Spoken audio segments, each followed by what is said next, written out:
નમસ્કાર, સંદેશ ન્યૂઝ સાથે હું હિના. બુલેટિનની શરૂઆતમાં વાત કરવી છે. કાલે સ્થાનિક સ્વરાજની ચૂંટણી માટે મતદાન થવાનું છે. સવારે 7 થી સાંજે 6 વાગ્યા સુધી યોજાશે મતદાન, જેમાં 9,263 બેઠકો માટે 25,537 ઉમેદવારો મેદાનમાં છે. કુલ 736 બેઠકો બિનહરીફ થઈ ચૂકી છે, જેમાં 48,450 મતદાન મથકો પર થશે મતદાન. 14,275 મતદાન મથકો સંવેદનશીલ છે, જ્યારે 2,195 મતદાન મથકો અતિ સંવેદનશીલ છે. જ્યારે અલગ અલગ મતાધિકારનો ઉપયોગ કરવાની વાત કરવામાં આવે તો 4,08,16,713 મતદારો છે મતાધિકારનો ઉપયોગ કરશે. તો 2,64,715 પોલિંગ જે સ્ટાફ છે કામગીરીમાં જોતરાશે,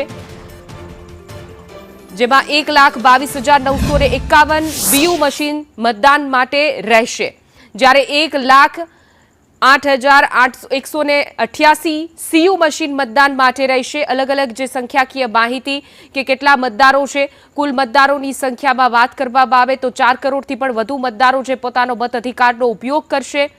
અને આવતીકાલે મતદાન જે થવાનું છે એમાં આંકડાકીય માહિતી ગ્રાફિક્સ માધ્યમથી અમે તમને સમજાવી રહ્યા છીએ કે કેટલી બેઠકો ઉપર મતદાન થવાનું છે, સાથે સાથે પુરુષોની કેટલી સંખ્યા છે જે મતદાન કરશે, સ્ત્રીઓની કેટલી સંખ્યા છે.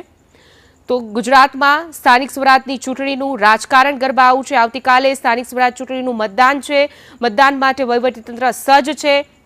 નગરપાલિકામાં 3,265 મથકો પર મતદાન થવાનું છે.